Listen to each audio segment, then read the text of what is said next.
I think we have Perrin Beatty, so I'm going to see if you can hear me. Mr. Beatty, if you can hear me, I just would love to get your reaction to this jobs report. It may have been better when you couldn't hear me. These job losses are of historic proportions. And behind each one of those figures is a story of another Canadian family, another Canadian business. This is on a scale that none of us could have imagined even a month ago. And so what does the road ahead look like, do you think? I mean, a lot of people are going to look at this number today. It's quite a talking point. To your point, I don't think we should treat it as a talking point because every one of the people in that number represent hardship right now.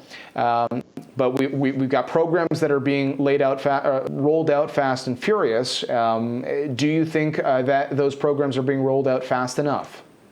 No, and that's precisely the concern. There is some good news that we hear today, for example, of Air Canada and WestJet calling some employees back. And as a result of the government wage subsidy programs, a number of employers have been doing that. But the concern is that when you look at the 98% of the businesses in Canada that are SMEs, they don't have cash reserves to wait several weeks before the money comes through. And unless we're able to get the money into the hands of the businesses that need them now, we're going to be finding more businesses closing and more people laid off, and many of those businesses won't reopen. How does this situation today, I think a lot of people are trying to figure out what kind of road ahead we'll have. You know, you could for a second say, well, if the economy can get back to some kind of normalcy, assuming we get through the worst of COVID-19 in the next few months, we could see some kind of recovery that would lead to this dramatic drop being replaced in some way. I use the example of the job losses during the financial crisis about a decade ago. There was a period between November 2008 and June of 2009 when we shed 425,000 jobs, which is a small number when you compare it to 1 million in a month. So I think there's a lot of people who still think, well, if we can get there, then maybe we get all those million jobs back at some point in the near future. But how would you respond to that possibility? That's the so-called V-shaped recovery, which I think most people recognize now as highly unlikely. The real challenge here is that if you compare it even with 2008, 2009, we're doing serious damage to the economic infrastructure of the country.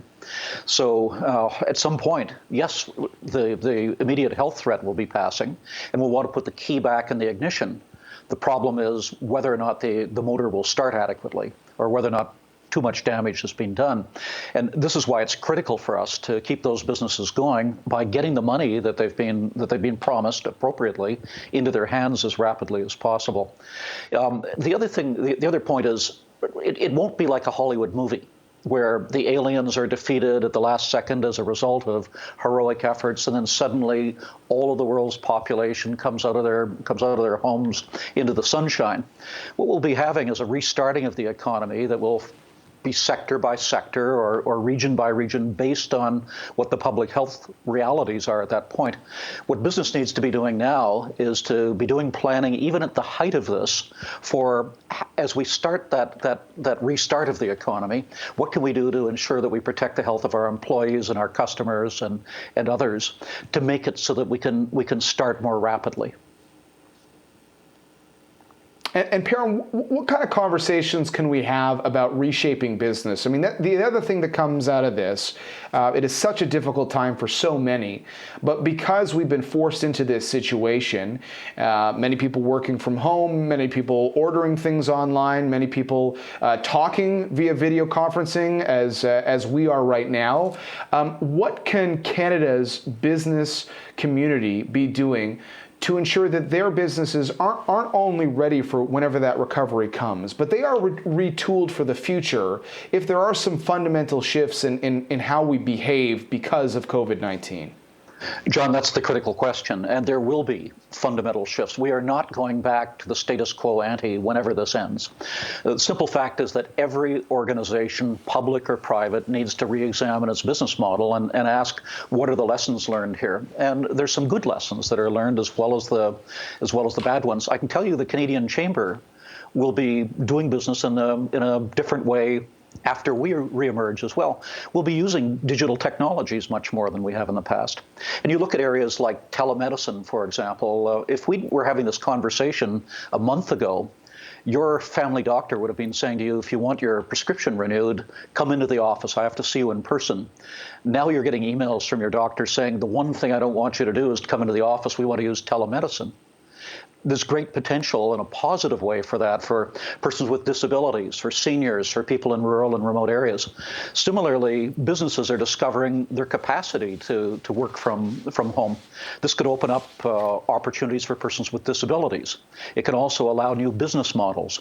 And one of the things we should be looking at doing, and that both as public policy and as business strategy, is saying, okay, this is causing a transformation in a positive way. How can we start positioning ourselves now that Canadian businesses will be more competitive as we come out into a very different world? All right.